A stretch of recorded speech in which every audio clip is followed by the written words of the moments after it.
Assalamualaikum warahmatullahi wabarakatuh. Perkenalkan, nama saya Dava Atazatama, perwakilan dari 11 PS1. Kali ini saya akan membawakan khotbah bertema perjalanan Isra Mi'raj Nabi Muhammad SAW. Bismillahirrahmanirrahim. Innal hamdalillah nahmaduhu wa nasta'inuhu wa nastaghfirullah wa na'udzu billahi min syururi anfusina wa min sayyiati amalina man yahdihillahu fala mudilla wa man yudlilhu fala hadiyalah. Allahumma sholli wa sallim wa barik ala sayyidina Muhammad wa ala alihi wa sahbihi ajmain, amma ba'du. Ya ayuhan nas usikum wa nafsi bittaqullah wa ta'atihi alakum tuflihun. Ya ayyuhallazina amatuqullah wa tuqatihi wa la tamutunna illa wa antum muslimun. Ma'asyiral muslimin rahimakumullah. Mari kita panjatkan puji syukur pada Allah Subhanahu wa taala yang telah menganugerahkan rahmat dan nikmat yang tiada batasnya kepada kita semua.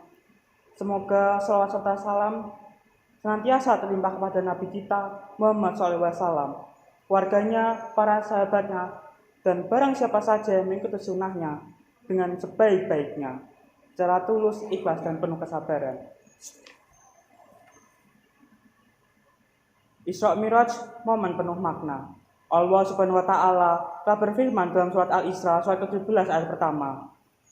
Subhanallazi asra bi abdihi lailam minal masjidil haramil illa masjidil aqsalazi barakna laulahu linnuriyahu min ayatina innahu huwas samiul basir. Maha suci Allah yang telah memperjalankan hambanya Muhammad pada malam hari dari Masjid Haram ke Masjid Aqsa yang telah kami bekali sekelilingnya agar kami perlihatkan kepadanya sebagai tanda-tanda kebesaran kami. Sesungguhnya Dia Maha mendengar, Maha melihat.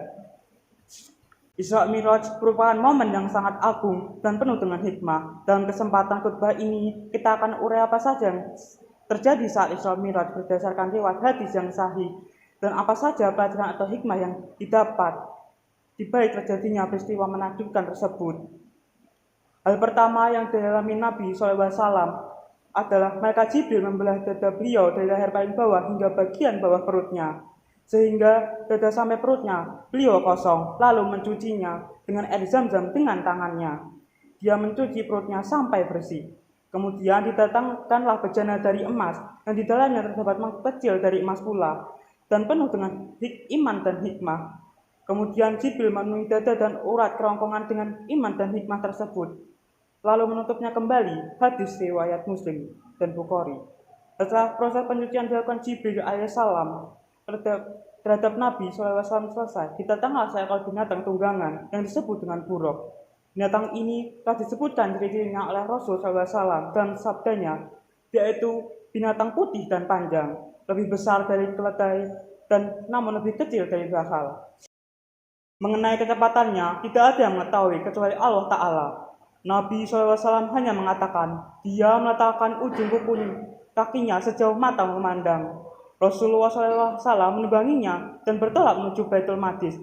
Dalam sebuah hadis riwayat Muslim, Nabi SAW bersabda, aku menungganginya hingga sampai di Baitul Maqdis. Lalu aku menambatkannya pada tambatan yang sering dijadikan tempat tambatan oleh para nabi. Kemudian aku masuk masjid dan menunaikan sholat 2 rakaat.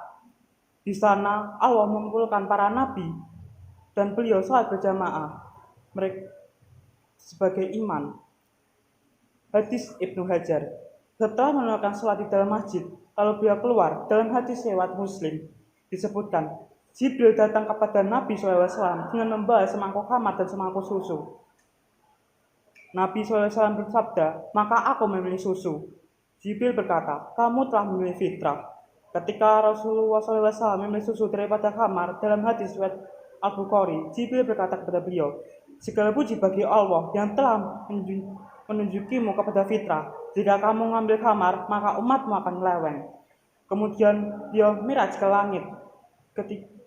Ketika tiba di setiap lapis langit, Jibril minta agar dibukakan pintu langitnya. Rasulullah SAW bersabda, kemudian Jibril bertolak denganku hingga tiba di langit dunia. Lalu dia meminta dibukakan. Lalu dia tanya, siapa ini? Dia menjawab, Jibril. Ditanya lagi, siapa yang bersamamu? Dia menjawab, Muhammad. Ditanya lagi, apakah dia telah menjadi rasul? Dia menjawab, iya. Lalu ditanyakan, selamat datang untuknya. Pendatang paling baik telah tiba, maka dibukakanlah pintu langit. Terjadi hal yang sama pada setiap tingkat langit dan 7 lapis langit tersebut.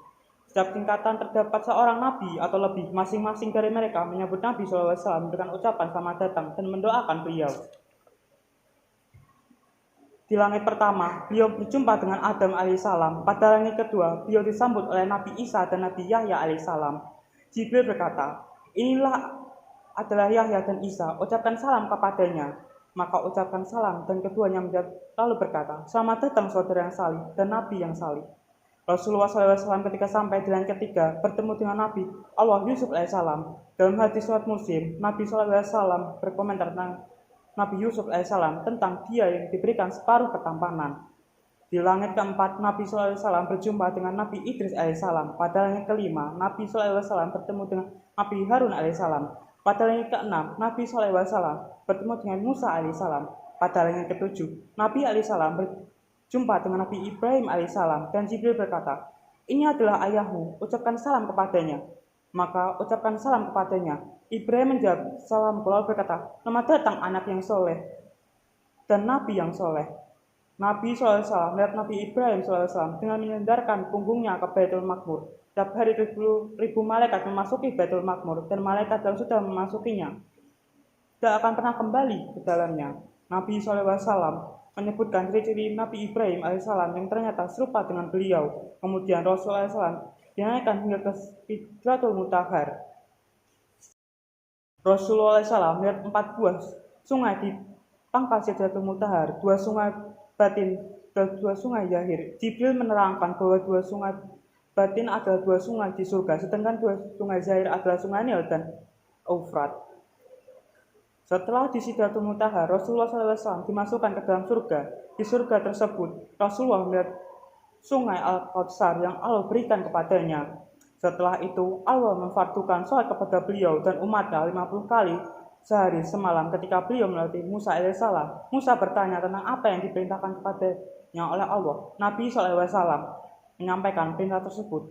Musa alaihissalam, umatmu tidak akan sanggup sholat 50 kali sehari. Demi Allah, aku telah mencoba orang sebelummu. Nabi Musa meminta beliau kembali menghadap Allah dan meminta keringanan untuk umatnya. Lantas Rasulullah SAW kembali menghadap Allah dan dikurangi 10. Lalu Nabi SAW kembali kepada Musa alaihissalam dan Nabi Musa mengatakan bagaimana tadi, dan Nabi Muhammad SAW kembali menghadap Allah Ta'ala. Hal tersebut terjadi berulang kali hingga menjadi 5 kali sehari. Ketika Musa alaihissalam masih meminta Nabi SAW untuk kembali minta keringanan, Nabi Muhammad SAW berkata, aku sudah memohon kepada Allah sehingga aku merasa malu. Aku sudah ridho menerimanya. Ketika Rasulullah SAW berlalu, ada suara yang menyatakan, aku berlakukan kewajibanku dariku dan aku berikan keringanan kepadaku pada para hambaku. Saat Rasulullah menyampaikan kepada masyarakat Quraisy apa yang beliau alami pada malam Isra Mi'raj, maka mereka mendustakan Nabi SAW sebagai orang yang Quraisy yang pernah ke Baitul Maqdis bertanya kepada Nabi SAW tentang ciri-cirinya untuk mengujinya. Dalam hadis yang diriwayatkan oleh Al-Bukhari dan Muslim dari Jibril bin Abdillah radhiyallahu anhu, dia mendengar Rasulullah SAW bersabda, ketika orang-orang Quraisy mendustakanku, maka aku berdiri di hijrah. Kemudian Allah memperlihatkan kepadaku Baitul Maqdis sehingga aku mulai menyampaikan kepada mereka ciri-ciri dengan melihat kepadanya. Barakallahu li wa lakum fil Qur'anil azima wa nafani wa iyyakum bima fihi minal ayati wa zikri hakim wa taqbala min wa mikum tilawatuhi innahu huwas samiul alim. Aqulu quli hadza wastaghfirullah al-azim li wa lakum innahu huwa ghafurur rahim. Pelajaran hikmah dari kisah Isra Mi'raj. Yang pertama, ada keutamaan Rasul SAW mengingat beliau diangkat sampai ke derajat tertinggi dan menjadi imam salat para nabi alaihissalam. Yang kedua, keutamaan Zam-Zam dibanding sumur-sumur yang lain ketika Jibril mencuci hati dan rongga perut Nabi SAW dengan air Zam-Zam. Yang ketiga, di langit ada binatang yang bukan binatang bumi. Dia memiliki beberapa keistimewaan yang tidak terdapat pada semua binatang di bumi. Di antaranya adalah buruk yang ditunggangi oleh Rasul SAW dan sebagian Nabi yang lain. Yang keempat, sunnah berkenalan dengan orang yang kita temui dalam perjalanan kita. Yang kelima, wajib meminta izin ketika kita masuk ke rumah orang lain sebagaimana Jibril alaihissalam meminta izin ketika hendak masuk ke setiap lapis langit. Yang keenam, termasuk adab yang agung adalah menyambut orang yang baik yang datang kepadanya dan memujinya jika sudah mengetahui sifat dan mendoakannya. Innallaha wa malaikatuhu yusholluna 'alan nabi ya ayyuhallazina amanu shollu 'alaihi wa sallimu taslima. Allahumma sholli 'ala Muhammad wa 'ala ali Muhammad wa radhiyallahu ta'ala an kulli sahabati Rasulullah yajma'in. Allahumma fir lil muslima wal muslimat wal mu'mina wal mu'minat al hayya minhu wal amat innaka sami'un khabirun mudbidun dawat ya qadiya hajat. Innallah yakumur bil adil wa insan wa izzati zil kurba wa yanha anfil fahyai wal nukar wal baki ya idzukum la'alakum tazkarun udzakurullah al azimi yadkurukum waskuruhu ala in amihi adzikum wa aluhu min fadihi yutiyukum wala adzirukum lohi akbar akimus sholahi.